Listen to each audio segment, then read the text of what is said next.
Welcome to Aadya TV. నేను మీ journalist Arun.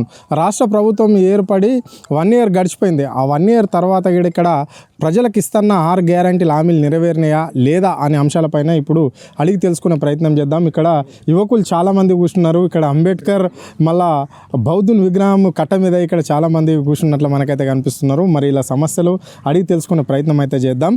ఇప్పుడు మనము ఇక్కడ శేఖాపూర్ గ్రామం దగ్గర ఉన్నాం. సో ఇప్పుడు ఇక్కడ కనిపిస్తున్నారు ఈ ప్రజలు. అన్న చెప్పండి అన్న, మీ పేరేం పేరే? నా పేరు రాజేష్ అన్న. నేను ఒక ఆటో డ్రైవర్ను. ఆటోలు నడవడం వల్ల ఇక్కడ ఖాళీ కూర్చుంటున్నాం. ఎందుకు ఆటోలు ఎందుకు నడుస్తలేవు? ఆటోలు డిస్ట్రిక్ట్ బండ్లు నడవనియము, సీట్ చేస్తామని అనడం వల్ల ఇక్కడ విలేజ్ లో ఇక్కడ పక్కకు పార్కింగ్ పెట్టేసి కూర్చొని పని లేక ఏం చేయాలో అర్థమైతే. గవర్నమెంట్ 12,100 కాదు, 12 పైసలు లేవు. బండ్లను పట్టని ఇస్తలేరు. అసలు ఏం లేదు. ఎలా బతకాలన్నది అర్థమైతలేదు. ఇప్పుడు ఏం చేయాలి? అందుకే ఇక బాబాసాహెబ్ దగ్గర కూర్చున్నాం. ఇక ఆయన దిక్కు మరి ఇప్పుడు అన్ని చేసినోడు ఆయన మాటకే రెస్పాన్స్ లేకుండా ఇట్లా రోడ్ పైన పడ్డాం. ఏం చేస్తాం ఇప్పుడు? మరి ఎట్లుందన్న ఈ 1 ఇయర్ పాలన ఎట్లా అనిపిస్తుంది? ఎంత లాస్ ఉంది, ఏం లేదు. అంతా ఉత్త అడ్వర్టైజ్మెంట్ తప్ప చేసింది ఏం లేదు.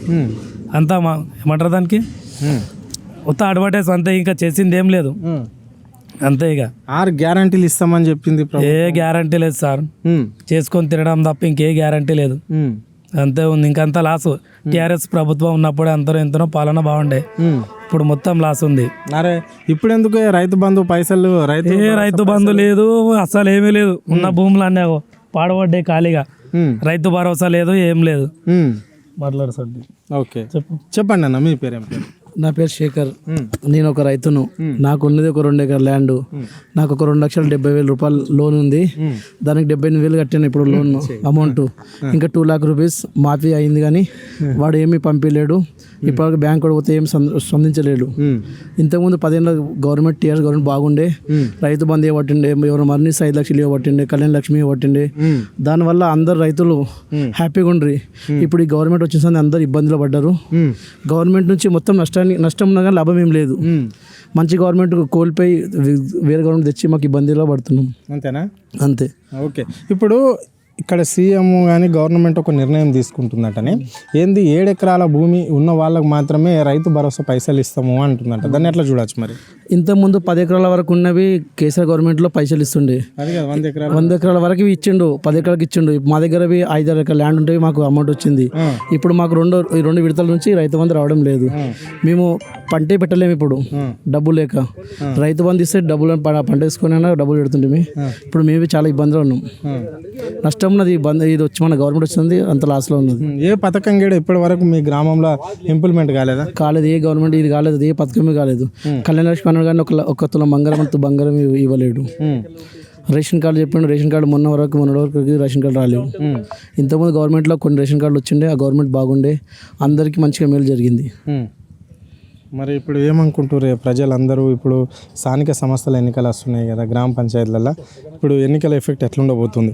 ఎన్నికల ఎఫెక్ట్ అంటే మొత్తం మనిషిని బట్టి ఓటేస్తారు, కానీ కాంగ్రెస్ నుంచి ఎవరైనా ఉంటే వాళ్ళకు ఎవరికైనా లాస్ ఉంటుంది. అంతే. అంటే ఇప్పుడు ముఖ్యమంత్రి కాంగ్రెస్ గవర్నమెంట్ ఉంది కదా ఈ రాష్ట్రంలో, ఆయన సీఎం రేవంత్ రెడ్డి అంత ఈజీగా సర్పంచులు కాంగ్రెస్ పార్టీని ఓడించే సర్పంచ్లలో ఓడిపోయే తత్వం ఉంటుందా మరి? 100% ఉంటుంది సార్. ఎందువల్ల ఉండదు? ఆయన చేసేటి మేలు అని ఏం లేదు.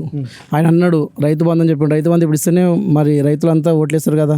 రైతు బంధు చెప్పిండు మొన్నటికి, రైతు బంధు ఇవ్వలేడు. మళ్ళీ ఆటో వాళ్ళకి 12,000 ఇస్తాడు, ఆటో వాళ్ళకి 12,000 ఇవ్వడు. రైతులకు స్కూటీ ఇస్తాడు, వాళ్ళకి ఇవ్వలేడు. మరి ఎట్లా చెప్పండి? చాలా ఇబ్బందులు ఉన్నది. ఏమన్నా ఉద్యోగాలు వేసిండా? ఉద్యోగాలు ఏమీ లేడు. ఇంతకుముందు ఏమన్నాడు, ఆటో వాళ్ళకు డ్రైవర్లకు 12,000 ఇస్తా. ఇప్పుడు ఆటో వాళ్ళు మొత్తం ఇబ్బంది అన్నాను. ఇప్పుడు నేను ఒక ఆటో డ్రైవర్ని. నాకు చేస్తే సాయంత్రం వరకు ఒక 200-300 సంపాదించడానికి ఏం లేదు. ఎందుకు మరి మీ ఆటో వాళ్ళకి ఏం ఎఫెక్ట్? ఎందుకు సంపాదించలేకపోతున్నారు? ఫ్రీ బస్సులు పెట్టినందుకు అంత లేడీస్ అన్ని వెళ్ళిపోతున్నారు. జెంట్స్ అంతా ఎవరు ఒక్కొక్కరు 2 వస్తున్నారు. మొత్తం లాస్ట్లో ఉన్న ఆటో యూనియన్ మొత్తం లాస్ట్లో ఉన్నది.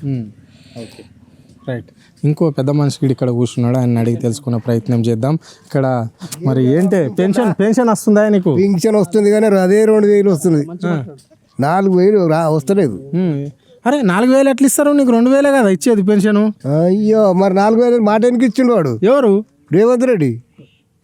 4,000 అని మాట ఇచ్చిండా? మరి మరి ఇంకెందుకు ఇస్తుండు మరి ఇది మరి ఏడాది అయిపోయా ఏడాది అయిపోయి ఏడాది మీద 2 నెలలు మరి ఇంకా నీకు బాకీ ఉన్నాడా ఏమన్నా మస్తు బాకిరుడు మరి మరి ఉంటాడు 24,000 బాకీ ఉండా బాకీ ఉన్నాడు కానీ ఇస్తలేడు కదా అది ఎప్పుడు ఇస్తాడో ఎప్పుడు లేదా అని మేము అంటున్నాం. మరి ఇప్పుడు ఇది ఇటువంటి ముఖ్యమంత్రిని ఎప్పుడు చూసినావాను? ఎప్పుడు చూడలేదు, మా జిందగీలో చూడలేదు మేము. మరి ఎన్నికలు తెల్లగైపోతున్నాయి కానీ మా జిందగీలో చూడలేదు. మరి ఎట్లుంది ఈ 1 ఇయర్ పాలన? ఏం ఏర్పడినది అది ఊరంతా మొత్తం డూబ్లే ఉన్నాయి అవి చెప్పేటని డూబ్లు మాటలు ఒక్క మాట కూడా కరెక్ట్ లేదు. వాడు ఇంకా నయం కేసీఆర్ బాగుండే వాడు బాగుండే మరి ఇంకా ఏం చేసిండు కేసీఆర్? ఏం చేసిండు? అన్ని మంచిగా చేసిండు. రైతు బంధు వేస్తూనే పోయిండు, నెరవ వస్తున్నాడు, అన్నీ వేస్తూనే పోయిండు. ఏం వేస్తున్నాడు ఈ వచ్చిన సందే అయితే ఏడా ఒక 2-3 సై చేసిండు. ఆడికెళ్ళి డూబ్లే చేయకొచ్చుడు. మరి గతంలో ఈ జిల్లాను కాంగ్రెస్ నాయకులు పాలించారు, అప్పుడు ఎట్లుండే ఇప్పుడు ఎట్లుండే? మీరు పాలించుండొచ్చు కానీ మేము ఆ కాంగ్రెస్కి ఎజనే చెప్పు. కాంగ్రెస్ బేకారా? బేకారే ఉన్నా మరి, బేకారు లేకపోతే మంచిగా ఉన్నది. ఈడికెళ్ళాడదాకా ముంచుడు మీద ఉన్నారు, ముందే మూస్తున్నారంటే మళ్ళా మూస్తూనే పోయినారు. వీళ్ళను వీళ్ళే మూస్తున్నారు, వీళ్ళు కాంగ్రెస్ అంటే మూస్తున్నారు కదా.